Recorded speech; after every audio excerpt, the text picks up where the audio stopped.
Ate Rosette. At ang sabi po ninyo mismo doon sa tricycle. Opo. Kasama niya sino? Si ano po, si Ramil po. Tsaka itong si Opo. Abby. Mga anong oras po ninyo sila Na po nakita? yung, mga alas 11 na po ng gabi. Oo. Kinausap niyo po ba si Abby at sinabi niyong Yung una po may yung asawa si- na si Ramil? Kinausap ko po siya dati pa. Oh. Sabi ko sa kanya, may asawa na po yung si Ramil, marami pong anak. Oo.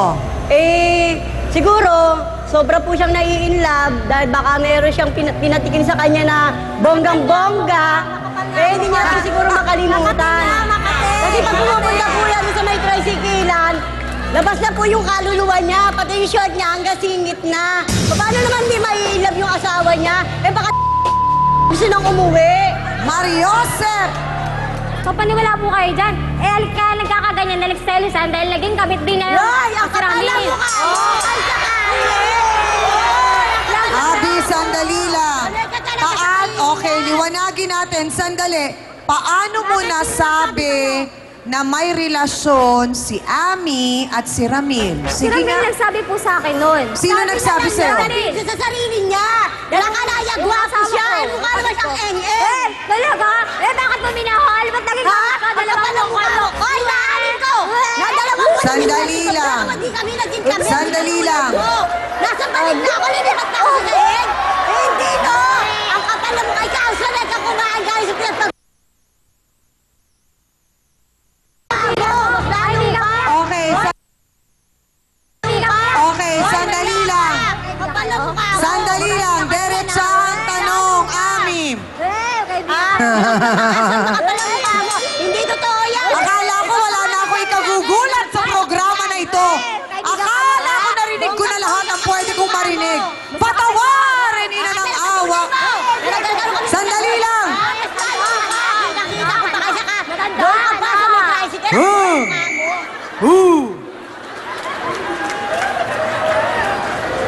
Diretsahang tanong, Ami.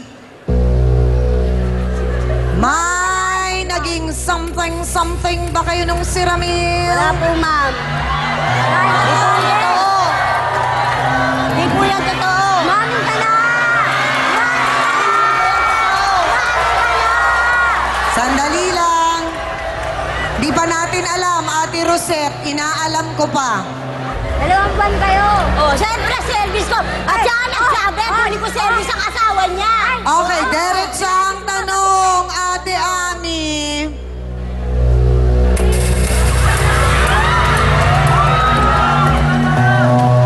Naging super friends ba kayo ni Ramil? Totoo po yun, laging hatid sundo po ako, pero wala po kaming naging relasyon kasi alam ko po may pamilya siya, at saka naiiyak po ako sa mga anak ko, dalagat binata na. Ayoko May rin po- anak na si Ate Ami at Ayoko may po masira pamilya. ang relasyon ng pamilya ko. Pero bakit po? Okay, sandali lang. Sabi niya lang, Ay, sabi niya lang. niya. Bakit ka? Sandali lang. Lahat pinapatulan mo. Ang tanong ko, Ate Rosette, magaling ba magsalita itong si Ramil? Sa kanila. Malambing ba? Malambing po. Ha? Malambing. Malambe. Ang tanong ng mga kasawsawan, gwapo ba?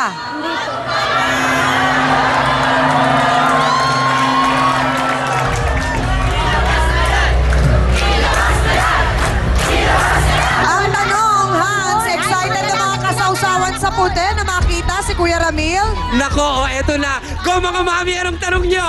Yan payat na yan ang mga agaw. Talaga na ako! So, hindi kayo naniniwala na pati itong si Ami na ano din? Hindi ako naniniwala kasi posible na gumagawa lang siya ng butas para maialis yung pagkakamaling ginawa niya At sa kapwa niya malipat dito babae. kay Ami, parang gano'n. Ay! Tanungin mo nga doon sa gitna, Hans, baka merong gustong magbigay ng mga payo o Dito kaya? katanungan. Ang comment ko sa kabit, manahimik ka dahil kabit ka lang. Pagbigyan mo ang tunay na asawa! Kabit ka lang ang tunay na asawa, pagbigyan mo ang tunay na pamilya yon. Okay, so yun siyang, marami ang nagdududa sa katotohanan nung sinasabi ni Abby na pati itong si Ate Ami ay nagkaroon ng Oo, baka tama nga ang obserbasyon itong isang ating kasawsawang nasa puti na parang kaya lang sinasabi yun ni Abby para may masabi lang. Parang ganon. Na para maituro ang lahat ng sisi, hindi sa kanya lahat, kundi meron pang maituro Meron siyang na ka-share. iba, na may ka-share, di umano. Ang tanong ko, Abby, saan naman ba kayo nagkikita ni Ramil? Sa paradaan po ng tricycle. Ha? Sa paradaan ng tricycle. Upo sa taas. Tapos pupunta po kami sa bahay ng barkada namin. Bahay Nino? Barkada po namin. Barkada Nino? Barkada ko po. Kaibigan mo, kaibigan niya? Kaibigan ko po. Sino yung kaibigan mong yun? Si Ate Ann po. Attorney, napag-alaman naman po natin na itong Ramil na sinasabi ay kasal po kay Ate Rosette, may 5 anak. Nung nagkaroon sila ng relasyon ni Abby, alam ni Abby ang lahat, ang buong katotohanan. Meron po ba siyang pwedeng isang pangkaso laban kay Abby? Meron po. Yun po yung Republic Act 9262. At kagyat, maaring sa ngayon, pwede siyang humingi ng protection order sa hukuman upang sa gayon ay hinto na itong si Ramil yung ginagawa niyang ekangay pang-aabuso sa karapatan ng kanyang asawa, yung pananakit ng damdamin dahil masakit sa damdamin ng isang babaeng may asawa na nakitang siya ay kinakaliwa ng kanyang asawa. Nabanggit din po ni Abby na sila daw po lumalabas pa ni Ramil at nagpapa-burger pa. At binibigyan po siya ng 200 kada araw. At yung pong mag-iina ni Ate Rosette ay 20 lamang. Ano po ba ang pwedeng magawa sa aspetong panglegal po nitong si Ate Rosette para talagang maging puwersado ng magbigay po itong si Ramil kasi kumikita po siya? Nasasaad din po sa ating Republic Act 9262, specifically po sa Section 8, Paragraph 9, na pwede ring humingi rin ng protection order uli itong si Aling Rosette upang sa ganon ay kagyat na ipagkaloob ni Ramil yung karampatang suporta sa pangangailangan ng kanyang pamilya at siyang ami. Maraming salamat po, Attorney Acosta. So, Ate Rosette, ibig sabihin, talagang meron kang karapatan na talagang hingin mo ang sustento na yon kay Ramil. Ang sigaw nyo kanina, mga kasawsawan, ilabas ko na. Eto na. Hindi ko na patatagalin, ilalabas ko na siya. Ang naghanap ng ibang ruta. Narito po, si Ramil Andres. Pasok!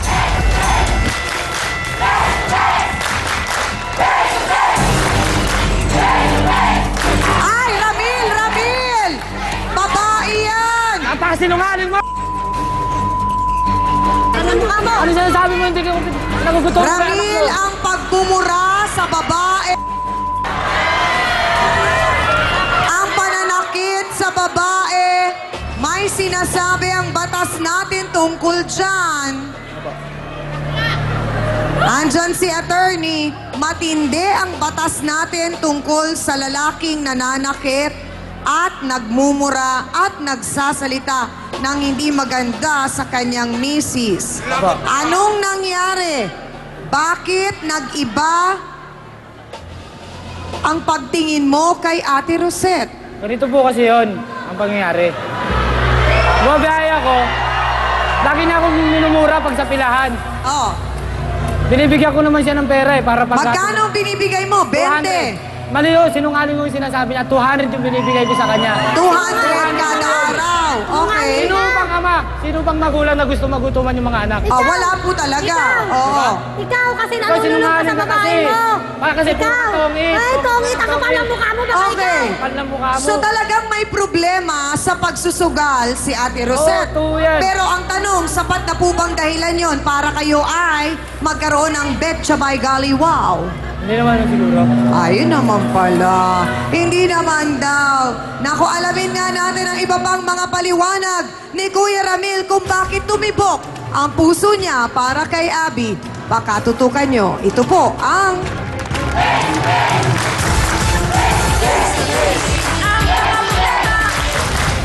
Ipagpalagay natin, meron kang 3 pasahero. At yun ay si Abby, si Rosette, at si Ami. Habang bumabiyahe kayo, nabutas ang gulong. Kailangan mong magbawas ng pasahero. Sino ang una mong pabababain? Miss Amy Perez would like to thank the following: Dr. Steve Mark Gan of GAOC Dental Clinic, Salon de Manila, Watercolors Makeup, Gloss Nails, Plains and Prints, Just Cavelli Eyewear. Hans Mortel would like to thank the following: Dr. Manny and Pai Calayan, Dr. Ariel Recto Dabalus, Nail Necessity, Head, Foot and Body Spa, necessity for your body and soul. Face to Face would like to thank the following: AXN Time and Sports Shades, EC27 Guava Plus Organic Soup effectively controls 27